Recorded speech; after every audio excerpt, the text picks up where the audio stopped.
Hola, vamos a ver lo que se conoce como búsqueda con adversario o búsqueda para juegos.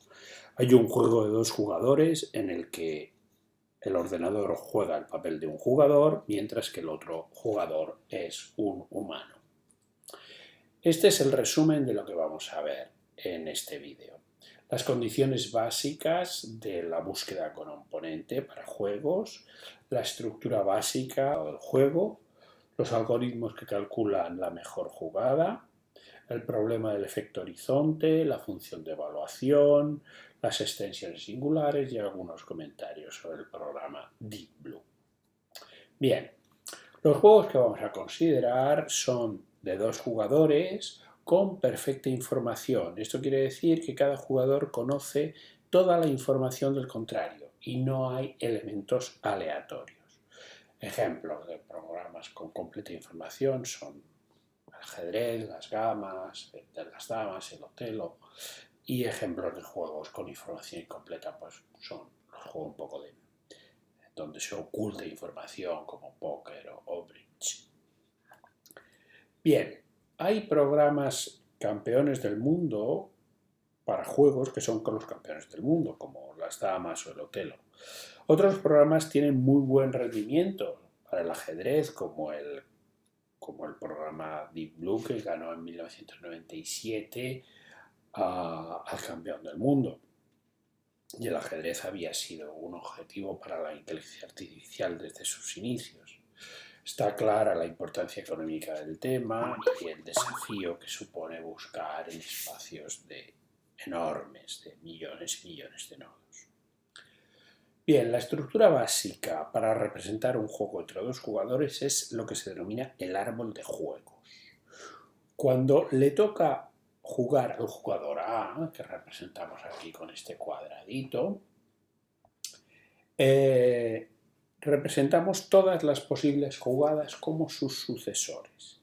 Entonces, para cada uno de estos sucesores, el jugador B considera todas sus posibles jugadas como respuesta. Y para cada una de las respuestas del oponente, todas las posibles jugadas que puede hacer de nuevo el jugador A,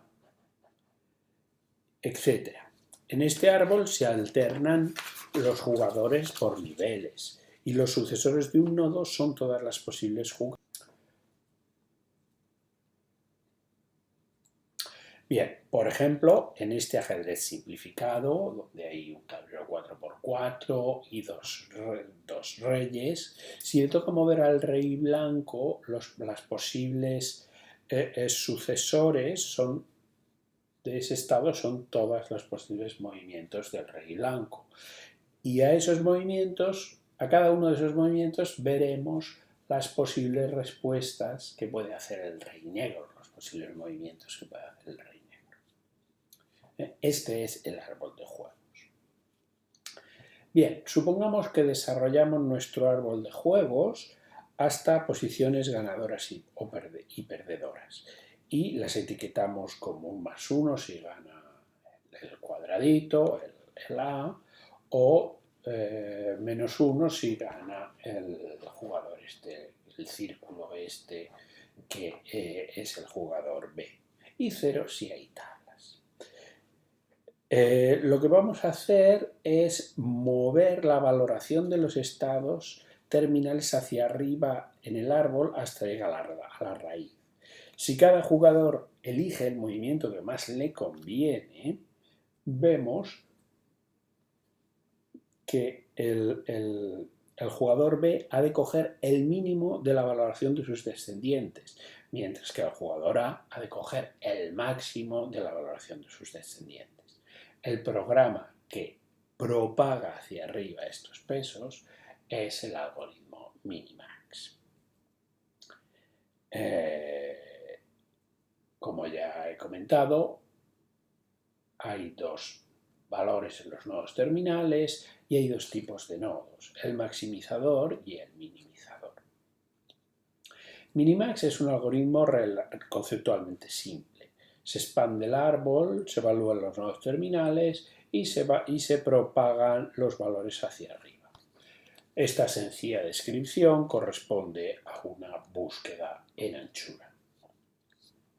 pero también se puede realizar una búsqueda en profundidad. Se puede realizar una búsqueda en profundidad en Minimax con el objetivo de propagar hacia arriba los valores de los nodos terminales y ocupar mucha menos memoria. Bien, Minimax en The First Search ocupa un relativo poco espacio en memoria porque ha de guardar los sucesores de la RAM actual y ha de guardar los nodos de la RAM actual porque los ha de actualizar. Bien, veamos esta situación. Cuando hemos explorado el árbol de más a la izquierda y el árbol del centro, no tiene ya sentido seguir explorando el subárbol de la derecha, porque sabemos que si movemos al sucesor central alcanzaremos una posición ganadora. Entonces no podemos podar el subárbol de la derecha, no tiene sentido buscar aquí. Con una buena ordenación de sucesores, si este nodo central hubiera estado a la izquierda, nos habríamos ahorrado buscar el nodo, el subárbol de la izquierda y el subárbol central. Esto es lo que se conoce por el algoritmo alfabeta y permite podas muy importantes, por ejemplo en el ajedrez, que de un factor de ramificación efectivo de 36 se pasa a un factor en torno a 6. Bien, hasta ahora hemos supuesto que podemos desarrollar completamente el árbol de juegos, llegar hasta los nodos terminales y propagar hacia arriba sus valores. Sin embargo, esto no es posible. El árbol de juego completo es enorme, es gigantesco y no podemos desarrollarlo. Solo podemos llegar a un nivel máximo que es mucho menor que la profundidad que se encuentra en las soluciones. Por lo tanto, hemos de desarrollar una función de evaluación que evalúe lo bueno o malo que es un determinado estado que está a medio del árbol, no ha llegado a una posición ganadora o perdedora. Y a partir de esa evaluación propagaremos hacia arriba las evaluaciones con los algoritmos Minimax o alfabeta.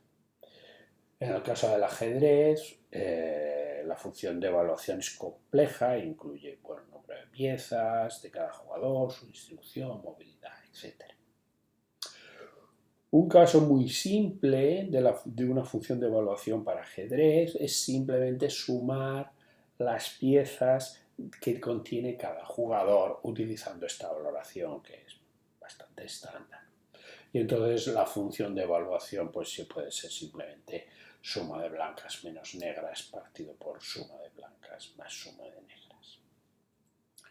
Bien, el efecto horizonte es una consecuencia de que no podamos buscar completamente en el árbol de juegos. Fijaros en esta situación. A primera vista parece que la jugada más adecuada sería la jugada central. La jugada de más a la izquierda es perdedora, la jugada de más a la derecha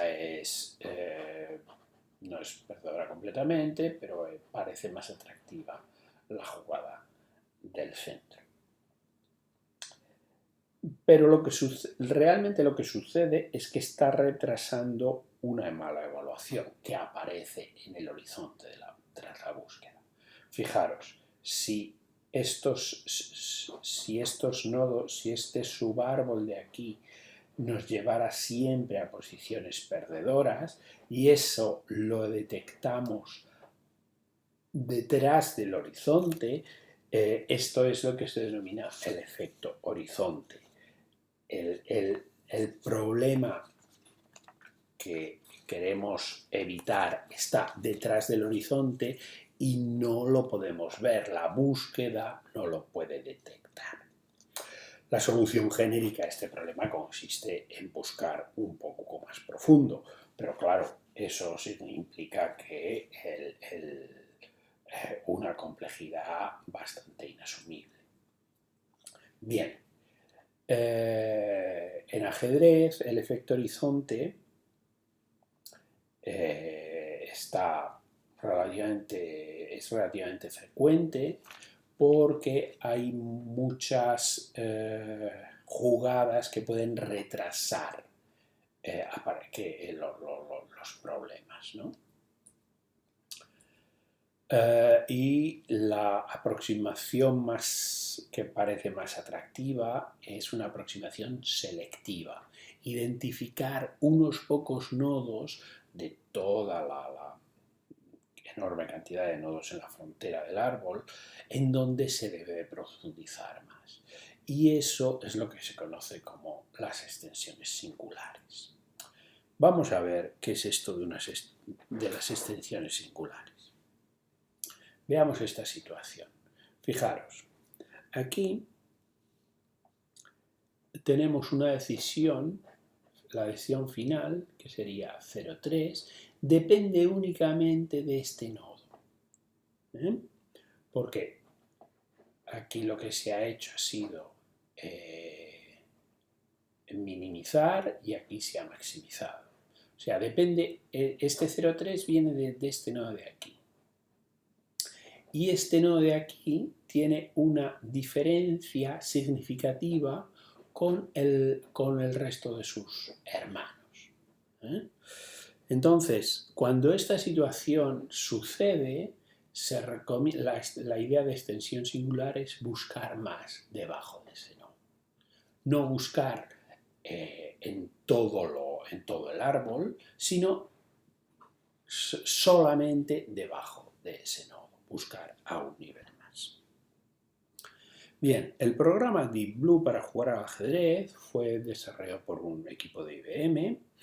Sobre un hardware especializado se ejecutaba un alfabeto paralelo capaz de explorar 200 millones de posiciones por segundo.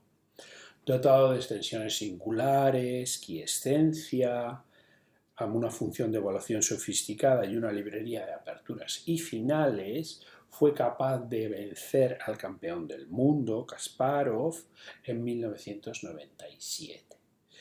Y cuando Deep Blue le ganó, Kasparov dijo eso de que quantity had become quality. Este es el equipo de Deep Blue, formado por 6 personas. Aquí están los nombres de los 6. Fijaros, había tanto este como este eran ingenieros de software y de hardware. Estos dos eran los coquitos de ajedrez por ordenador. Este era un gran maestro de ajedrez y este era el senior manager, el que se encargaba de pelearse con la gente de IBM y de pedirles más dinero. Bien, para finalizar vamos a ver algunas especulaciones sobre por qué algunos programas de ordenador, por qué la tecnología informática es buena en ciertos juegos y no es buena en otros. Aquí hay una hipótesis que parece bastante razonable y es que los programas lo que realmente está haciendo es una búsqueda. Entonces, el rendimiento de la búsqueda frente a humanos aumenta con la profundidad. Entonces, si hacemos una búsqueda exhaustiva, hay que explorar un número de estados exponencial en un determinado tiempo. Si este número de estados exponencial depende del factor de ramificación. Si el factor de ramificación es pequeño, se puede profundizar y obtenemos un buen rendimiento. Y si el factor de ramificación es grande, no se puede profundizar y el rendimiento de los programas es pobre. Esto puede encajar con con los factores de ramificación de juegos conocidos, como Damas u Otelo, en los que el campeón del mundo es un programa de ordenador. Y a medida que el factor de ramificación aumenta, los juegos son más y más, se resisten más y más a ser programados. Y nada más, este es el resumen de lo que hemos visto. Juegos de 2 jugadores con perfecta información, el árbol de juegos, los algoritmos minimax y alfa beta, la función de evaluación, las extensiones singulares contra el efecto horizonte, el programa Deep Blue y finalmente algunas especulaciones sobre el factor de ramificación. Nada más, eso es todo.